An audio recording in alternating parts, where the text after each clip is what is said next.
Debatir en torno a las implicancias de la reforma educacional en todos sus niveles y en todas sus consecuencias es un asunto trascendental para el pensar de la universidad.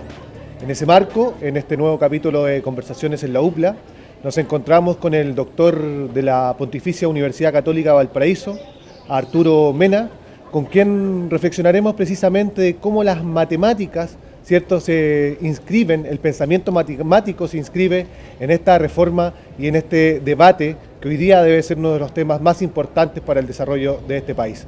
Arturo, bienvenido, un gusto saludarte, ¿cómo te va? La primera pregunta, y para ir directamente al tema, ¿cómo el mundo de las matemáticas y un matemático, ¿cierto?, relaciona su pensamiento a esta discusión pública que hoy día se sostiene en Chile a propósito de la reforma que queremos que llegue pronto? Sí, claro, que queremos todos que llegue pronto. Los matemáticos en general son una comunidad de personas que hacen la investigación en la disciplina, y ahora se está desarrollando otro grupo en el país que se preocupa también de la propia educación de la matemática. Y bueno, en general son grupos como matemáticos y personas que se preocupan de la educación de la matemática. No solo de la educación, no de la educación en general, sino que de la educación de la matemática. Es una cuestión vital para el país en la cual no nos va muy bien. El dato más importante con el cual uno empezaría a conversar esto para responder a tu pregunta es que en las pruebas internacionales, que por supuesto pueden ser discutidas y discutibles, en las pruebas internacionales, como la PISA, que es una importante medición que se da en el mundo y en la cual participan todos los países que tienen economía desarrollada, y también algunos cuya economía no lo están tanto como el nuestro, en esa prueba hay 6 descriptores de los rendimientos. El 6 es el mejor, el que declara al mejor alumno. Esto es, por ejemplo, aquel que puede pensar abstractamente, que puede hurgar, que puede investigar, que puede extraer información de los datos, que puede comunicar y tiene un razonamiento avanzado. En el 1 están las personas que hacen solamente procedimientos rutinarios, que más o menos pueden recordar, en que todo está a la vista y no requiere de mayor investigación para lo que es un niño de la edad en que se toma esta medición. En nuestro país los resultados no son buenos. El país que le da mejor, Shanghái, la economía que le da mejor, Shanghái, tiene un rendimiento tal de que más de la mitad de los niños que toman la prueba están en los niveles 5 y 6, los más altos. En nuestro país, por el contrario, más de la mitad de los niños está en el grado 1 o bajo la escala.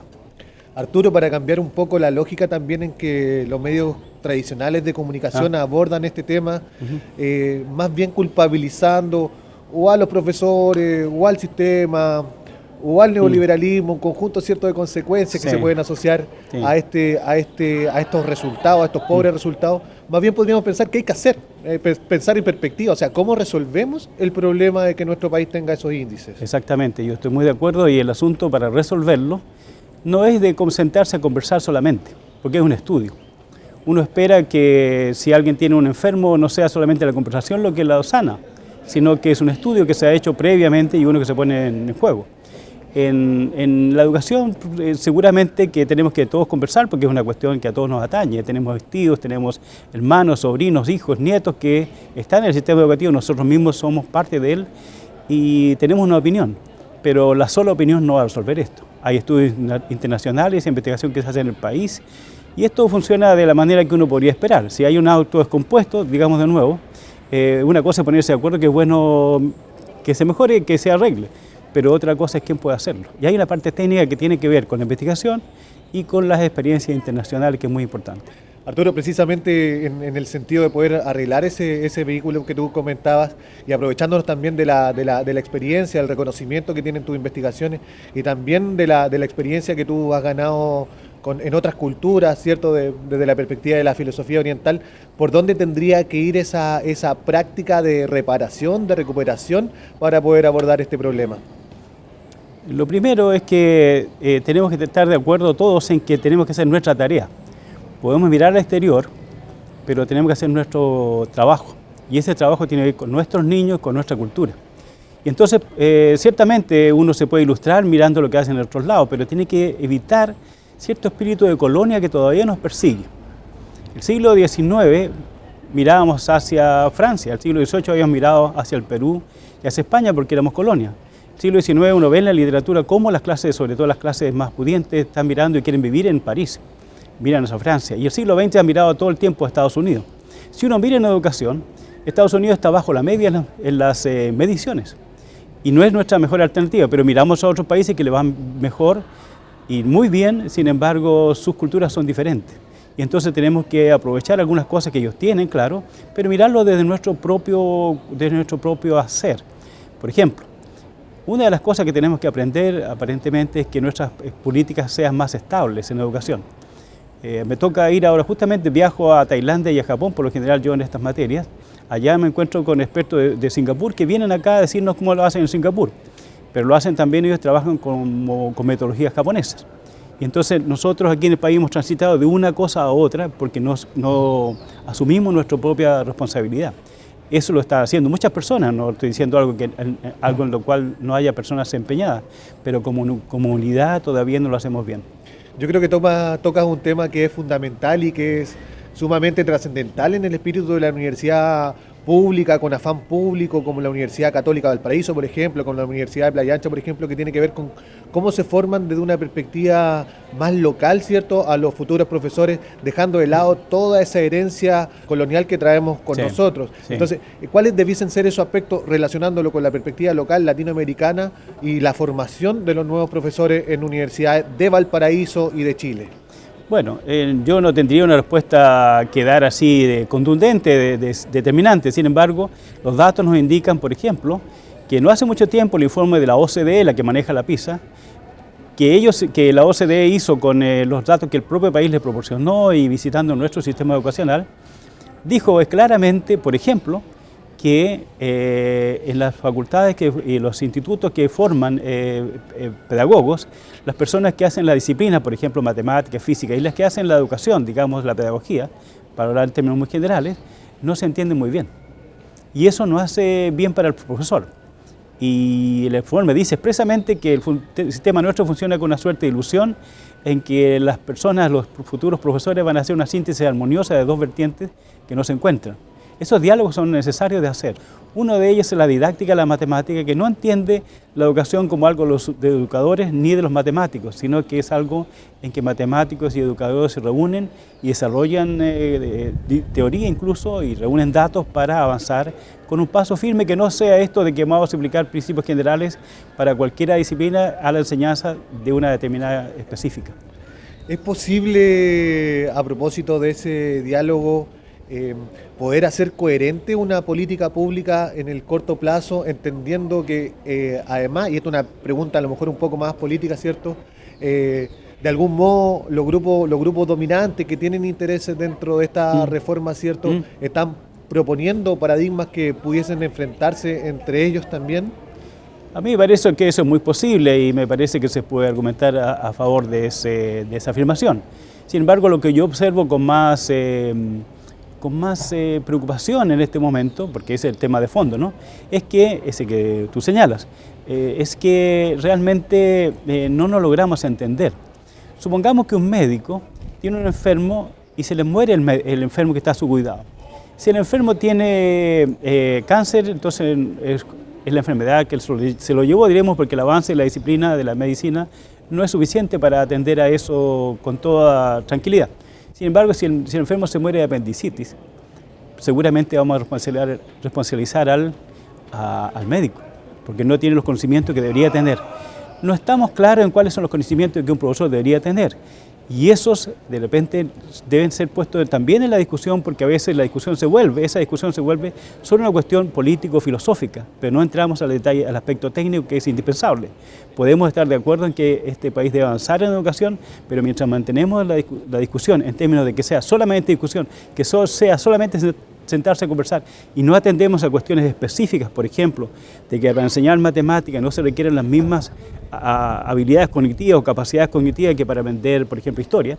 Si no entramos como decimos en chileno, al área chica, no nos entendemos. Entonces, ciertamente lo que tú dices es una cuestión fundamental, pero tenemos que avanzar en varios planos a la vez. Los actores políticos siempre buscan acuerdos, sin embargo, tenemos que estar haciendo otra tarea simultáneamente. Yo más bien me dedico a esta última, No es que no tenga una posición, pero ciertamente que cuando uno quiere aunar voluntades frente a un proyecto común, como muchos están haciendo, y yo coopero con otros también en esto, no es bueno que la posición filosófica de uno sea la más determinante si queremos que nuestros niños no sigan a veces sufriendo inútilmente o sin tener las competencias, sin adquirir las competencias que tienen derecho a adquirir.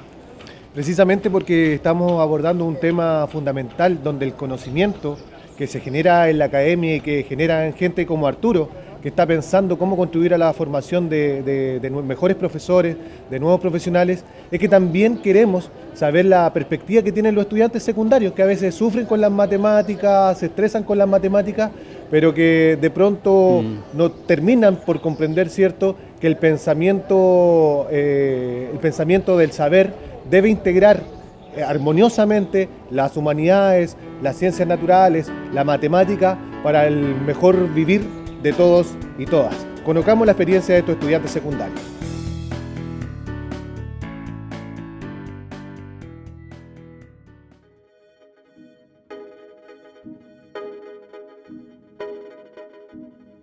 Yo creo que la importancia de la educación pública es que con eso uno forma la mente de otras personas, de más jóvenes o más chicos, para hacerlos crecer de buena raíz. Yo creo que la educación pública debería ser de calidad, de igual manera justa para todos, no por un colegio que uno tenga más caro, tiene que tener diferencias. Yo diría que es necesaria por llevar la libertad de opciones y de lo que vendría siendo esto, libertad de oportunidades. Bueno, yo creo que es súper importante hoy en día porque en realidad la sociedad está enfocado como en crear patrones similares unos al otro. Bueno, la educación pública es muy importante ya que entrega la facilidad a cualquier persona de poder desarrollarse hoy en día en todo lo que es el ámbito laboral. Creo que es muy importante para los que no tenemos tantos recursos como para salir a estudiar una universidad privada, por así decirlo.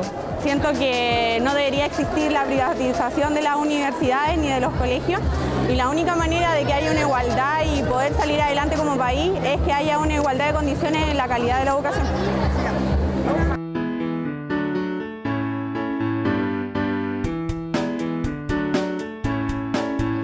Para continuar reflexionando en torno a la enseñanza, aprendizaje de las matemáticas y su contextualización con los procesos políticos, sociales que vive nuestro país, me encuentro en este segundo bloque de conversaciones en la UPLA con el doctor Carlos Silva, académico de la Facultad de Ciencias Naturales y Exactas de la Universidad de Playa Ancha y además presidente de la Sociedad Chilena de Educación Matemática. ¿Cómo estás, Carlos? Muy bien, muchas gracias por la invitación. Carlos, precisamente a propósito de tu rol nacional en la Sociedad Chilena de Educación Matemática, ¿cómo esta sociedad, este grupo de trabajo esencialmente se está inscribiendo en el debate de la reforma educacional desde las matemáticas? A ver, para hacer historia, la verdad que no es que se esté insertando en el debate. Ha estado por muchos años, por décadas. Nuestra sociedad tiene muchísimos años, donde la mayoría de los investigadores, tanto nacionales como internacionales, hemos tenido muchísimos debates en torno a la educación. En particular, yo creo que los procesos de reforma muchísimas veces tienen un componente político y un componente social, pero también no se puede dejar de lado el componente del punto de vista del cómo y el qué se enseña y cuáles son las políticas educativas que pueden existir. A partir de ello, nosotros hoy día tenemos una posición respecto a cómo nosotros debemos enseñar la matemática en el mundo de hoy, en el sentido de qué es lo que yo tengo que hacer para formar un buen profesor de matemáticas, por ejemplo, para las universidades que tienen ese rol. Cómo nosotros didácticamente vemos el problema desde una perspectiva distinta a la que tradicionalmente se otorga y en particular a la matemática. Seguramente, a propósito de todo ese patrimonio histórico que han acumulado en este debate entre especialistas, entre profesores de las matemáticas, tú llegas a una pregunta que es esencial.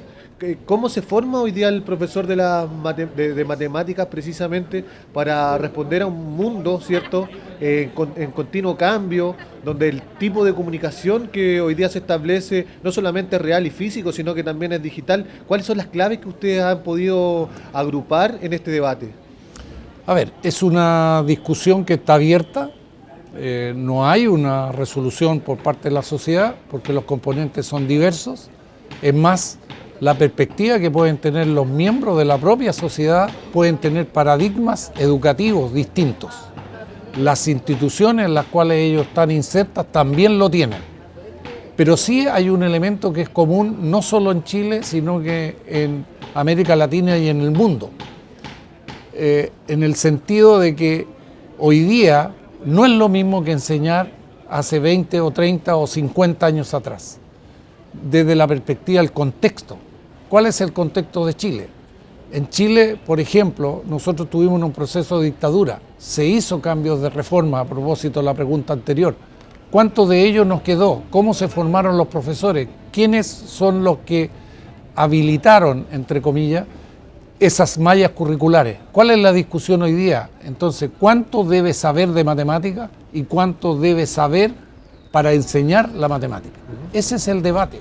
Y ese debate, ¿tú crees que a propósito de toda la reforma educacional que de pronto precisamente los medios de comunicación sitúan principal o esencialmente en un plano político de actores que son reconocidos, ¿cierto? O los diputados o los senadores, pero donde no está presente la voz del especialista, ¿cierto? ¿Cuál debiese ser la armonía del diálogo entre la academia, los formadores de formadores, ¿cierto?, y el mundo político para llegar a un gran acuerdo nacional que efectivamente tenga los impactos que todos esperamos? Bueno, a ver, yo creo que desde la perspectiva general, yo creo que hoy día el país está más sensibilizado a aquello. No tan solo desde el punto de vista de la matemática, que siempre, entre comillas, ha sido el terror, ha sido la dificultad, es lo que no me gusta, como dicen los estudiantes, sino que desde la perspectiva social, ¿qué es lo que está ocurriendo? ¿Qué es lo que quiere el país? ¿Cuál es la educación en general que quiere el país? ¿Y qué es la educación matemática que quiere el país? Pero esa es una parte del componente. Por otro lado, ¿qué dicen los investigadores?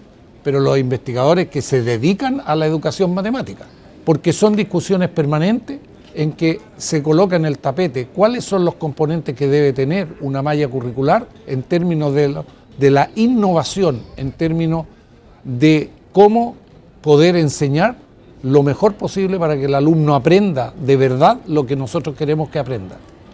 Hay algunas funciones que son esenciales de las universidades públicas, universidades tradicionales, que es la idea de docencia, investigación y extensión o vinculación con el medio. Tú comentabas la importancia de uno de esos componentes, que es la investigación.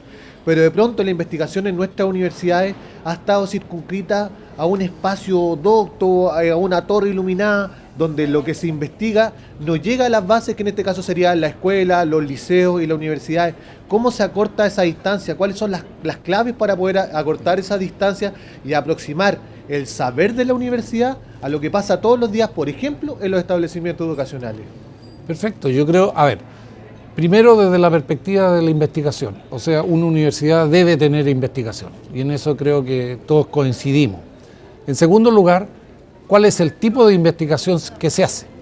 Y yo creo que hoy día, en los últimos años, ha sido un componente esencial desde el punto de vista de una área de investigación, es qué pasa en el aula. Es decir, no la teoría por la teoría, sino que qué está ocurriendo en el aula, cómo yo puedo estudiar las clases, cuáles son los componentes, cuál es el tipo de guía didáctica, de trabajo que va a tener el estudiante en un momento determinado para aprender, por ejemplo, logaritmos. Eso por un lado, pero por otro lado es cuáles son los componentes desde el punto de vista político en cada una de las instituciones en términos del desarrollo de esta área. Y yo creo que cada vez se va dando la importancia a lo que es la educación matemática en el país.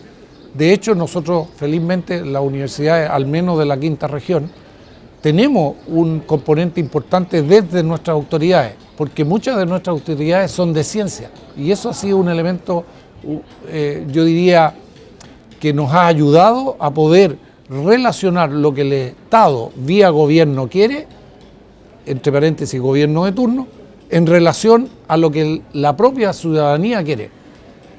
Y un tercer elemento que me parece importante es cómo nosotros visualizamos esa formación de profesores. Y ahí están los proyectos en términos de las innovaciones curriculares, y ahí se puede jugar un rol distinto entre lo que son las universidades privadas y las universidades públicas. Pero el rol del Estado tiene que estar, porque es necesario formar profesores, no tan solo de matemáticas, sino que profesores en general en nuestro país. Carlos, esencialmente tú también has sido formador durante muchísimo tiempo, ¿cierto?, de los futuros profesores que hoy día, ¿cierto?, están conviviendo dentro de la aula de los establecimientos educacionales a lo largo de todo el país, pero además has tenido una perspectiva política, una historia política detrás en tu año de ejercicio en una institución pública y regional como esta. Cuéntame qué espera el sujeto político, el actor político, ¿cierto?, de las transformaciones, hacia dónde tendría que encaminarse la reforma, cuál debiese ser el resultado más virtuoso de esta reforma que hoy día se debate y que se disputa desde distintas lógicas de interés. Claro, a ver, yo creo que los intereses son distintos, pero conjugan en uno. Es cómo yo participo. El sentido de la participación, el principio democrático versus de participación. A ver, ¿cómo puede participar alguien en términos de cómo se educa matemáticamente? En primer lugar, yo creo que tiene que aprender matemáticas, porque si no sabe matemáticas, entonces difícilmente va a poder opinar de verdad cómo hacerlo, desde esa perspectiva académica. Desde el punto de vista social, yo requiero una matemática para poder desenvolverme en la vida. Por lo tanto, va a haber una matemática aplicada. Es decir, ¿cómo yo enseño entonces esa matemática? ¿Para qué le sirve? Ese es uno de los fenómenos del para qué. Cuando uno dice, ¿para qué yo enseño esto? Esas son las discusiones que están en el tapete. Pero, por otro lado, desde el punto de vista político, ¿quién resuelve? Y ahí es donde se forma una discordancia entre los que deciden y entre los que pueden proponer. Hoy día la proposición está en términos de cómo yo participo, pero cómo participo realmente en esa decisión. Y en eso nuestra sociedad chilena de educación matemática está. Es decir, nosotros hemos tenido de alguna u otra manera, en forma crítica, por ejemplo, ¿qué ocurre con las habilidades? ¿Cuáles son las habilidades que se necesitan matemáticas en el país? ¿Cuáles son los estándares y cómo decidimos aquellos estándares? ¿Cuáles son las mallas curriculares que va a tener la enseñanza media? ¿Cuáles son las propias mallas que tienen en las propias universidades? Y yo creo que en eso la discusión sigue abierta, yo creo que no se va a terminar por ahora, pero sí va en un elemento común que dice relación cómo mejorarlo. ¿Cómo la sociedad chilena de enseñanza de las matemáticas está haciendo una perspectiva de los próximos años de trabajo? Cuéntanos un poco a propósito de las jornadas que se vienen y cuál es el futuro próximo de esta sociedad.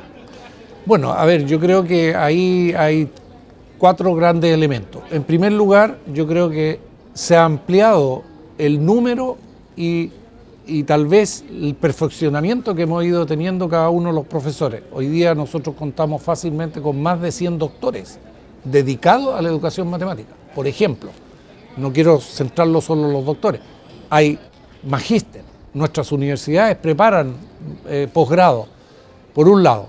Por otro lado, muchos jóvenes quieren estudiar pedagogía en matemáticas, y los hay. Por eso que el país requiere, por un lado, satisfacer esa necesidad que los propios estudiantes quieren.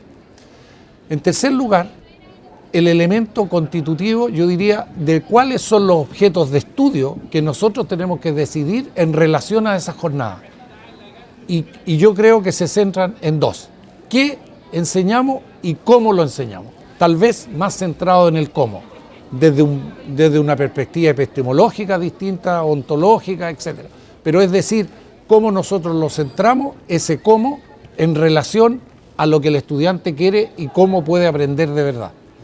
Nos interesa traer el pensamiento, el saber de la universidad a las casas, a los hogares, hacerlo habitual y cotidiano, no solamente para la gente que transita habitualmente en la universidad, sino que para todos y todas. Conversaciones en la UPLA estuvo esencialmente orientado precisamente a traer de la altura del pensamiento una situación que debe ser cotidiana y de interés para todos y todas. Síganos en www.uplatv.cl.